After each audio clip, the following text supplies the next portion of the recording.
So if you've watched primetime football for the last third of a century, our next guest has been a big part of your life. Fred Gaudelli, the producer of Sunday Night Football and Monday Night Football, and then Sunday night on NBC. And last year, the kicking off Thursday Night Football on Amazon helped set this rocket ship of Sunday Night Football off. 7 times the producer of the Super Bowl, and the winner of the Pete Rozelle Radio and Television Award. Our colleague, our friend, Fred Gaudelli is being honored this year at the Pro Football Hall of Fame weekend here in Canton. And we could not be happier for Fred. The 17-yard line, Thompson Robinson and the Browns taking over and taking off. They went to the sideline to the 21-yard line. And we are honored to be joined in the booth by Freddie. We're wearing the hats because your wife, Holly, hat. Oh, yeah. got these Fred Gaudelli Hall of Fame 2023 hats. Congratulations, man. Appreciate it. So happy for you. Holly Collinsworth, best producer in America. Isn't that the truth? It's funny because we're watching the Jets and the Browns, which was that first Monday Night Football game. And launched primetime football. And primetime football has been so much of your life. What's it been like to be associated with Monday night and Sunday night for all these years? I mean, it's like a dream come true. I mean, when I grew up, 1970, I was 10 years old. I remember watching that first game, and Monday Night Football was, I had to beg my parents to stay up for halftime to watch the halftime highlights. Exactly. And then, obviously, Sunday Night Football, the ESPN version, and then the NBC version was the rocket to the moon. So it's been great. So here's the face that you never see. He and Drew Esikoff down in the truck yelling and screaming at each other and putting up all the pictures and doing all the different things. Yeah. But if you've enjoyed primetime football over the past 3 decades, yeah, whatever it may be, with John Madden and all those great Super Bowls, this guy has had as much to do with that as any announcer, as anybody who's been involved in television. And I'm thrilled for what's happening to you. But now I'm going to rip you a little bit. Okay. Because I'll go next, but go ahead. Okay, that's fair. I got Holly waiting in the wings over there somewhere. So, all right, so forever they've had the same line. He and Drew have had the same exact line, right? Yeah. Like, I can't do what they do, which is true. Correct. That's very true. There's Drew. But they could do what we do, right? So I'm just thinking that we've got 5 minutes left, 3.5 minutes left. My board's here. Turn it over. You can take mine. You can do whatever you want, man. Let's see a little action. Put Aaron Rodgers in there. I'll be fine. Other than that, I don't think I'm ready to do this game. Freddie, what is it about the marriage of television, especially primetime television, and the NFL that has turned this into one of the most successful endeavors in entertainment around the country? Well, I mean, football is a sport that's made for television, until Peyton Manning got here. But, I mean, there was 30 seconds after a play. You could do replays. I think Jimmy Johnson had the line one time, TV makes a 3-yard run look like Armageddon, and that was the big appeal of it. And at night, it kind of becomes a little magical, and you put those two things together, and the star players, the coaches. It's a drama unlike any other, and the drama keeps changing every single week, and I think that's really one of the big attractions. So what people may not understand, and it's great Rob Hyland down there sitting in your chair right now, but after a play's over, you and I would sort of have a race to see who could tell the other one what the heck we just saw in the play. Right. And then there's this incredible blending of there's a shot taken by you guys. What are we going to do? Sometimes I'm not sure what it is.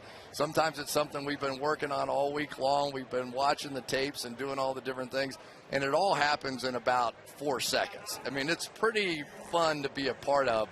But when you've got a great one like this guy, it's just butter. Well, we would have a conversation, like we're having a conversation as you guys are calling the game. Exactly. And it's an ongoing conversation that goes on for 3.5 hours. So, yeah, it's I used to say it's a waltz, at the time with Al and Chris and Drew and I. And at some point, someone's going to lead, and the lead changes somewhat organically, and everybody just follows. And when you have, like, a really good team, it's clockwork. See, one of the Jets, Marquise Spencer, is injured and down. First time we've had the athletic training staff out looking at one of the players here, which is what you always hate to see in this game. You mentioned Chris. Just think of all the people you work with. Al Michaels, Chris, Michelle, John Madden, Andrea, Mike Patrick, Joe Theismann, Paul McGuire at ESPN. Yeah. all those different people who've been such a part of your life. They've been friends in addition to co-workers. Lifelong friends. I mean, obviously, I have to mention, John. And the impact he had on you. I mean, John, I'll never forget it. We're doing John's first game at ABC was the Hall of Fame game, and that weekend he had inducted Dave Casper. So Melissa's interviewing Casper, and she asks him, "Why'd you pick Madden?" And he says, "Well, Madden made me better than I wanted to be." And I said, "Well, that's strange. He must have meant Madden made me better than I thought he could be." But I just went on and finished the game. But through the years, as I've worked with John, John made me better than I wanted to be. Like, he inspired you to work harder, to dig deeper, to be more curious, to think harder. And with that, just a ball. I mean, just having fun all the time on the bus and all those things. So, you know what? You've done many, many more games. So we go back to ESPN days, working the NFL draft before it was what it's become. You wanted all of us to be better. You had that same impact that Madden was talking about on all of us that you've worked with over time. That's what he kept saying to me. You got to be better. What's the matter with you? Come on, man. You know what the cool thing about this award, though, is? Pete Rozelle lived in the town I grew up in. Oh, is that right? Yeah. We weren't neighbors. We didn't live in the same neighborhood. But he would come to our high school games every once in a while. And to think that, Harrison, New York, I'll give a shout out to Harrison. There you go. That, I would get an award named after, Commissioner Rozelle, who, as influential as anybody in the success of this league and lived in my town, is pretty cool. Puck is taken by Erickson. Alex Erickson, a nice dodge and a move, and Erickson get out to the 45-yard line as the Jets took their timeouts to get the ball back with 2:18 left to give themselves a chance here to try to win this game. You mentioned the names. When you look at the names who have won this award, you're the first one who sat in the chair in the truck and produced the games, but you see Al Michaels' name there, Roone Arledge, Madden, Howard Katz, Chris Berman, Jim Nance, Lenny Dawson. And a guy you got to tell a little bit about, and Dick Ebersol, the one that came up with the concept of Sunday Night Football that changed all of our lives. Yeah, I mean, Dick is the mastermind behind Sunday Night. He sold the whole concept through the NFL, take the premier primetime game off of Monday, put it on Sunday, flex scheduling, that whole thing. A cherished friend, someone I communicate with all the time. Mark Lazarus also I have to give, major credit to as well. But, Dick is I always said the holy trinity of sports TV was Roone, Don Ohlmeyer, Dick Ebersol, and just a phenomenal producer, marketer, and person. Penalty on the Browns here. Strevler threw it downfield with 2:14 to go. You got a chance to sneak into play if you really want to. No, but you know what I do want to sneak in?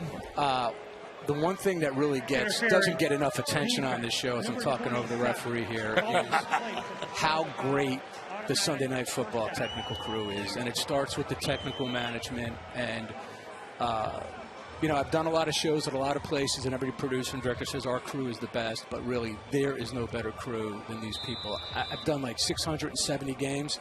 I bet you Mark Lynch right there, I bet he's done about 660 of them with me. Tom Hayes, a replay operator, same type of deal. I love this crew, and there's never been a better crew in the history of sports television than the Sunday Night crew. And they feel the same about you.